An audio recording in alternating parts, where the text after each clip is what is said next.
লম্বা আপু এইদিকে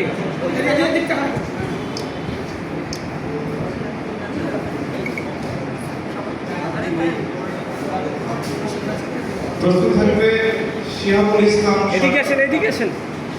এইচএসসি 2022 শিহাবুল ইসলাম সরকার। এ আপু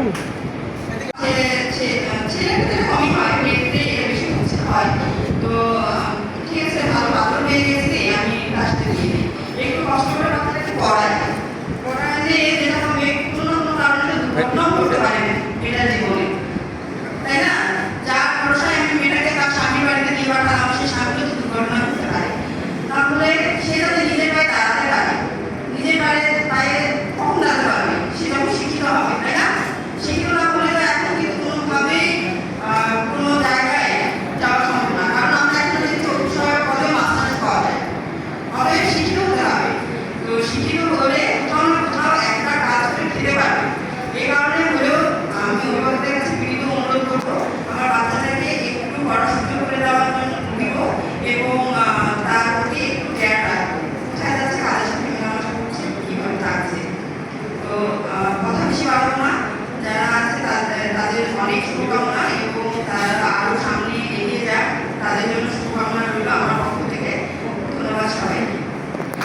বিভিন্ন শিক্ষা প্রতিষ্ঠান থেকে শ্রেষ্ঠ অর্জন করে আজকে এই অনুষ্ঠানে হাতে নিচ্ছে। আমার শেষ শিক্ষার জীবন কাটবে ওখানে থেকে আমাদের ছেলেরা ফোন করছে, স্যার আমি আপনাকে কিন্তু ইয়ে পাচ্ছি, টেস্ট এবং সন্তান আছে, এই জন্য আমি আরও নিজেকে গর্ববোধ করছি। আমি শিক্ষক, আমি শিক্ষা অফিসার হিসাবে না, আমি শিক্ষক হিসাবে এটা আমার প্রাপ্য ছিল। তাই আপনাদেরকে অসংখ্য ধন্যবাদ যে সমস্ত স্কুলের এবং কলেজের শিক্ষার্থীরা আজকের এই পুরস্কার এবং টেস্ট এবং সার্টিফিকেট পাচ্ছেন। এই সমস্ত স্কুল কলেজের শিক্ষক শিক্ষিকা প্রধান শিক্ষক আমাদেরকে আবারও অভিনন্দন এবং শুভেচ্ছা। একটা কথা স্যার, এই ম্যাডাম বললেন মাদকের বিষয়। আসলে মাদক আমরা প্রতিটি স্কুলে প্রথম পিরিয়ডের সময় যদি শ্রেণী শিক্ষক দ্বারা ছেলেদের ব্যাগ সার্চ করি, সপ্তাহে একদিন হলে যারা কিছু কিছু বিড়ি সিগারেট খায় তারা কিন্তু অন্তর্ভুক্তে এই অভ্যাসটা করেন স্কুলে পাওয়া যায়। আমি আমার দিক দিয়ে বলতে আমি একজন ছিলাম, ক্লাস 4 থেকে ছেলেদের মানে ব্যাগে বিড়ি সিগারেট পান। তাই আমরা প্রতি সপ্তাহে ভ্যাকসিন করার পর পরে কিছুটা বোধ হয়েছে। তা আমার মনে হয় যেখানে আমাদের লাভবিহারে তামাক উৎপাদন সবচেয়ে বেশি, এই জন্য এখানকার সবচেয়ে মাদক বেশি লাভবিহার দ্বারা। আমার মনে হয় আমরা যদি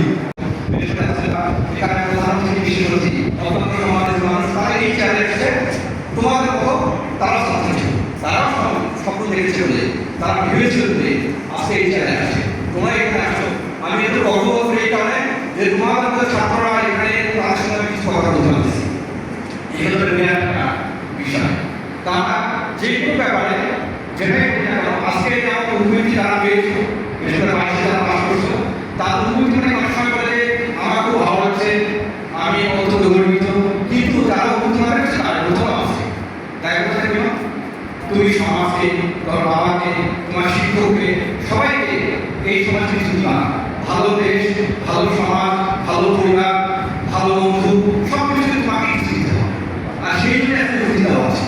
তুমি বুঝতে পারা অনেক সময় দেখা যাচ্ছে যে মাছ মধ্যে থেমে যাওয়া, তাকে হবে না। আমাদের সবচেয়ে সর্বনাশ যারা ভালো পড়ে অনেক সময় আনন্দে আহ্লাদে অহংকার তারা পথ হয়ে যায়, সেই জায়গা আমরা দেখতে চাই না। আমরা দেখতে চাই ওই জায়গা যে তুমি একজন এই গর্বিত বাবার, গর্বিত মায়ের একটা গর্বিত সন্তান হিসেবে তুমি নিজেকে প্রতিষ্ঠিত করেছো।